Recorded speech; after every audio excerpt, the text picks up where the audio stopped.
નમસ્કાર મિત્રો, ગુજરાત તકના ક્રાઇમના કાર્યક્રમમાં આપ સૌનું સ્વાગત છે। આપણે રોજ એક ક્રાઇમ સ્ટોરીને લઈને વાત કરતા હોઈએ છીએ, પરંતુ આજની ક્રાઇમ સ્ટોરીમાં આપણે એક વ્યક્તિની હત્યા થઈ જાય, એ આરોપીઓ પકડાઈ જાય, બધી જ વસ્તુઓ થાય, પરંતુ ત્યારબાદ એ પરિવારના વ્યક્તિની કમી એક પરિવારને કેટલી ખલતી હોય છે એની વાત કરીશું। પાલનપુરની હત્યાકાંડ। પાલનપુરનું હત્યાકાંડ એટલે કે તમને યાદ આવી જશે શીતલબેનની હત્યા, અને ત્યારબાદ એ આરોપીઓને પકડાઈ પણ ગયા અને તેમજ રિમાન્ડ પણ મંજૂર થયા। પરંતુ આજે એવા દ્રશ્યો દેખાડીશ, એવા દ્રશ્યો પર વાતો કરશું જેમાં તમારા ને મારા બંનેના રૂવાડા ઊભા થઈ જશે। એના બાળકો, એમનો ધર્મપતિ, બધા જ કઈ પરિસ્થિતિમાંથી જઈ રહ્યા છે એના દ્રશ્યોની વાત કરીશું, એવા દ્રશ્યો જોશું, અને એ પરિવાર, એ બાળકો ઉપર શું વીતી રહી છે તેની વાત કરીશું। નમસ્કાર, ગુજરાત તક સાથે હું જ્યોતિકા।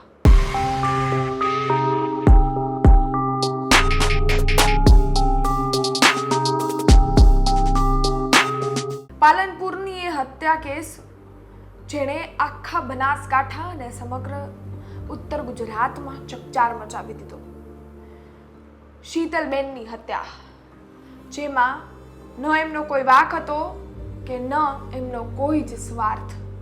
એમણે નિસ્વાર્થ બની અને તેમને ત્યાં કામ કરતી એક યુવતીને 79 તોલા સોનું પણ આપ્યું, પૈસા પણ આપ્યા, કારણ કે એને પશુપાલનનો ધંધો ચાલુ કરવો હતો। પરંતુ થયું શું?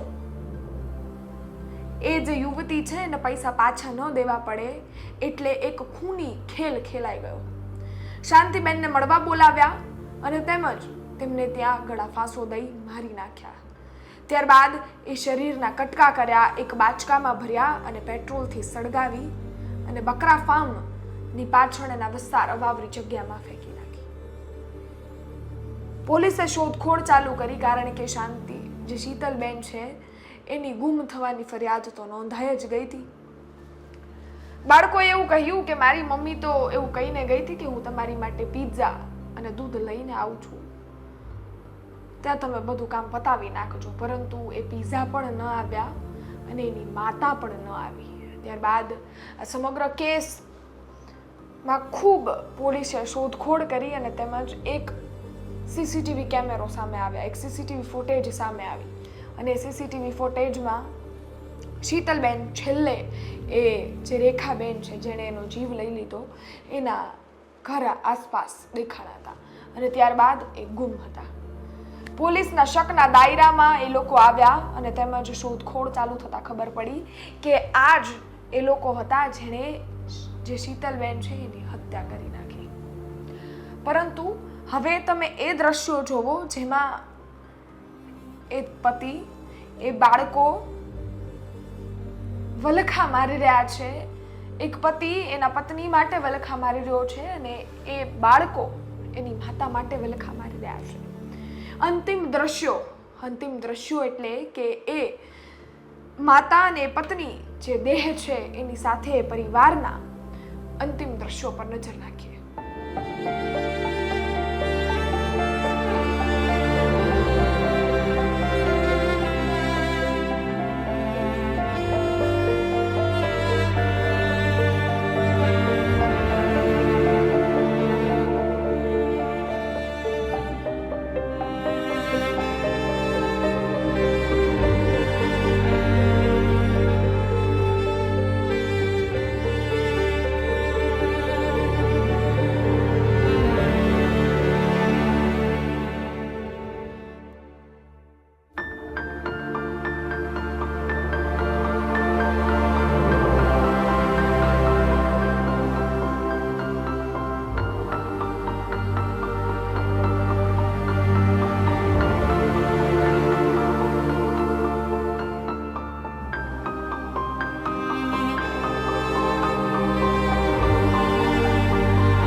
તમે દ્રશ્યો જોયા જે અંતિમ દ્રશ્યો છે, આ દ્રશ્યો કે આ દેહ પાછો નથી આવવાનો, આ આત્મા એ લોકોની વચ્ચે નથી, આ વ્યક્તિ હવે એ લોકોની વચ્ચે આવશે પણ નહીં કદાચ.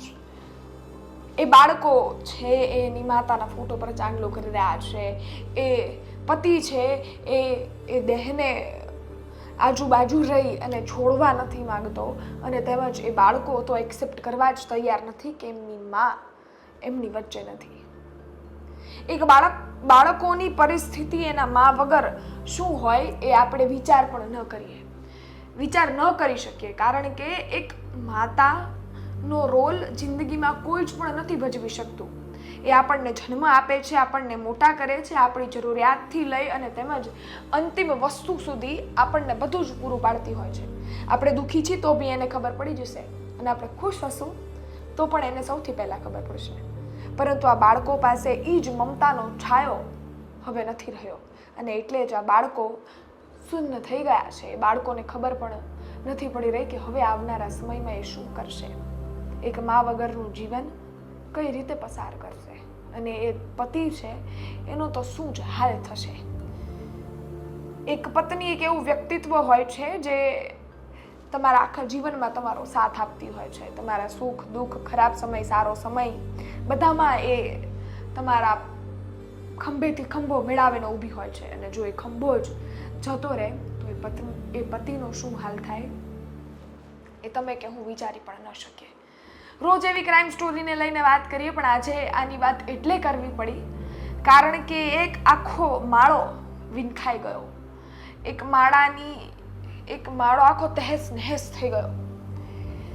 એક લાલચમાં, પૈસા પાછા ન દેવાની લાલચમાં કોકનો જીવ લેવાઈ ગયો, અને તેનો પરિવાર વિખાઈ ગયો.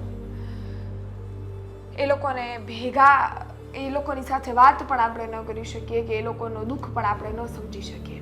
એટલે આજે આ સમગ્ર ઘટનાની વાત અને અંતિમ દ્રશ્યોની વાત આજની ક્રાઇમ સ્ટોરીમાં કરવી પડી. તમારું શું માનવું છે આ ઘટનાને લઈ, સાથે જ આ અંતિમ દ્રશ્યો તમે જોયા એને લઈ કોમેન્ટમાં ચોક્કસથી જણાવજો. તમારા અભિપ્રાય એ પરિવારને લઈ શું છે, આ ઘટનાને લઈને શું છે, કોમેન્ટ બોક્સમાં ચોક્કસથી જણાવજો.